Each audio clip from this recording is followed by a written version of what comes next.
Hi all, and welcome to ACT Safeguard's video on how to add and amend devices using the Partizan device manager software. As you can see, this is what you'll see as soon as you open up the device manager.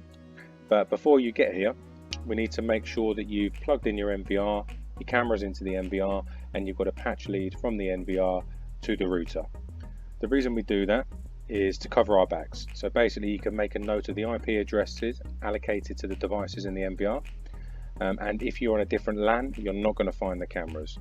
What I mean by this, as soon as you start it up, what you should do is go straight to add device and search the LAN.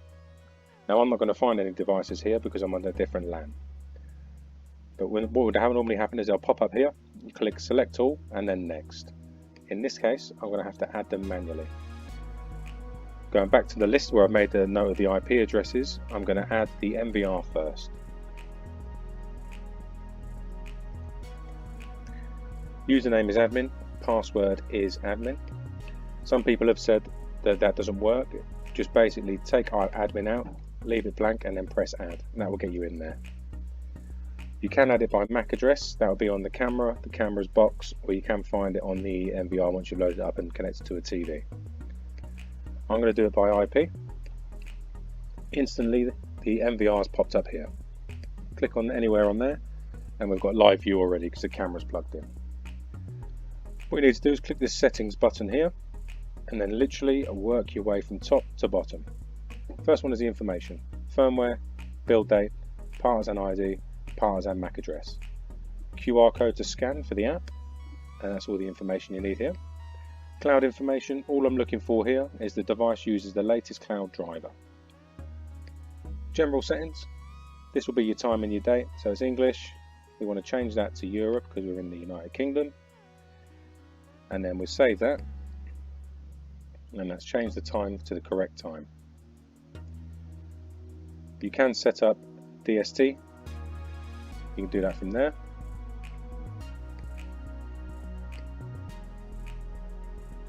Operating mode, this here tells you at 4 cameras you're going to get 5 megapixel quality on the cameras. If you go above 4 you're going to get 4 megapixels.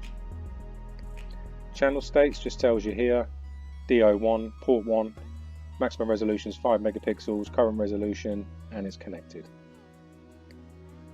This is where you do your record settings. So channel 1, we've only got camera in channel 1, so I won't do them all at the moment. Schedule, you create the schedule there, your schedule's here, schedule 1, 2, 3 and 4, and I want it every day of the week. What I want is regular recording, detection as well, and I want an alarm output. I'm going to turn it off, don't want that happening all the time. Save that. Play video just takes you to the live view of the 4 channels. User management. Now I've already added someone here called Dave Smith. You are the admin. The first thing we would recommend to do on here is change the password. So click on modify password, type in the old password, either admin or blank, and then type in the password that you need. I added this earlier, Dave Smith. Again, I've grouped him as a user. So what that does, it gives them permission to check live view on all the cameras and to do playback. Now you can change Dave to an admin. This gives them permission to do everything. So you can untick and tick boxes that you don't want them to do. But I would normally keep them as a user, but again, it's up to you and the end user. Group management, put them in the same group. Does what it says on the tin. Network settings. Click given DHCP on and provides you with an IP address. What we would recommend is to turn that off and change that to a higher IP address. Say 192.168.1.215, something like that. What that does, it stops any IP conflicts with the router itself. In this instance, I'm just going to leave it on and keep it on DHCP, but on there we would recommend changing that, leaving DHCP off and then saving. It just gives you that opportunity to try and prevent any conflicts with the IP addresses just by giving it a higher IP address number. Email settings. Basically, if you want notifications sent by email, you turn this on, get the server address, username and password to the email, sender and receiver details, and that will ping over any notifications that are caught on the cameras.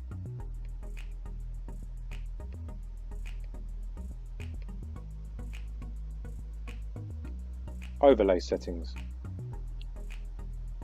Channel. Got a one camera in at the moment. I've called it living room. Video status is on. Alarm is on. Transparency I've left where it is.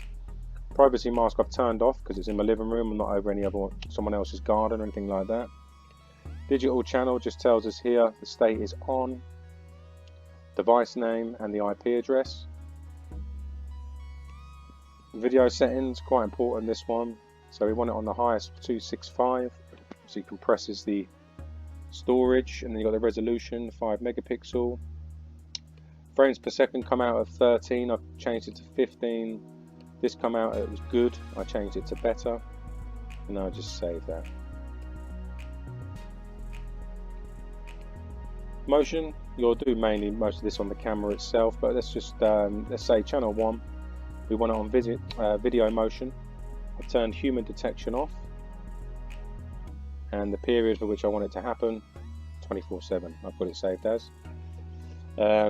Record on the channel and take some snapshots, and I've lowered the sensitivity. Loss of signal, these are all your reporting failures. So obviously number 1, we can enable it, and you can report by alarm message, email, sound indication, FTP, and record to the logs as well. But I'm not going to have that on today. Abnormal alarm, this is all your IP conflicts, your network failures, your hard drive failure, anything on there will notify you, and you can do it by a message and an alarm on the system itself. PTZ not required as it is a fixed camera. Maintenance, on here, this is on your yearly service, or even when you set it up, just double check the device uses the latest firmware. You can reset the back to factory default. You can reboot the device, import settings, export settings that you've got, but I always would recommend just giving this a little upgrade.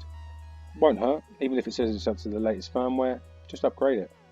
It won't do any damage at all, and it just gives, obviously you can leave there knowing that you've updated it. And that is it, that is the MVR and how to set it up. Once done, just double check you're still up and running. You've got your dates there, you've got your time, and obviously the name of the camera here. Now I'm going to add the camera to the device manager, same way I did before, where I've made a note of the IP address. I'm going to add it manually. Type in the IP address of the camera. Username admin, password admin, as I said before, blank this out if it's not letting you in, and you can add it by MAC address found on the camera and the camera box. Press add. As you can see, it's instantly come up here. Click on there. Now all you're doing is just logging into the camera itself and not the MVR. The camera has all its own settings, and again, start top to bottom. Information, firmware, build date, Partizan ID, Partizan MAC. QR code to scan. Cloud information, again, all we're looking for is the device uses the latest cloud driver. General settings is your time settings again, hoping it's brought it over from the MVR, which it has. So you don't need to change anything on here. Record settings should have been brought over from the MVR, if not, just double check. Snapshot settings, again, same as on the MVR, channel 1, the amount of snapshots you just want the 1, and then you can ping that across. I'm going to leave this disabled for now. Play video takes you straight to the camera. User management should have brought it over from the MVR, which it has. Yeah. Group management we've already run through. Network settings, again, we would recommend turning this off and changing this to a high IP address number. So say for example, your MVR was on 211, we would say do 212 and then press save. In this instance, I'm going to keep it as it is and keep it going like this.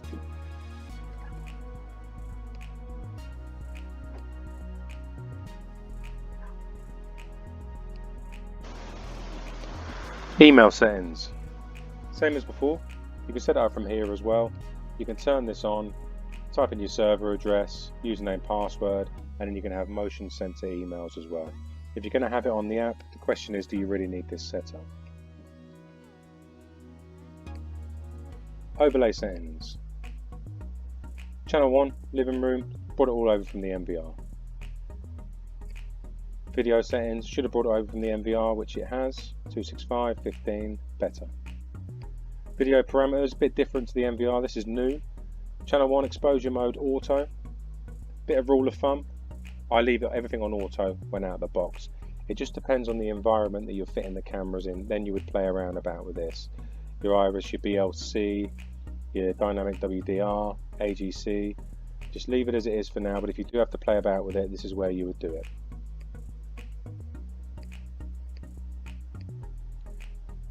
Motion, should have brought it over from the MVR, to which it has, that's fine.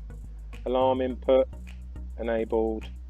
Period, again you can schedule it, it's on 24/7, and it'll ping over the alarm output and send you some snapshots via the app. Alarm output is on absence, status is not on. Loss of signal, the same as the MVR here. This is where you want it reported to your MVR or to your phone or whatever it's up to you.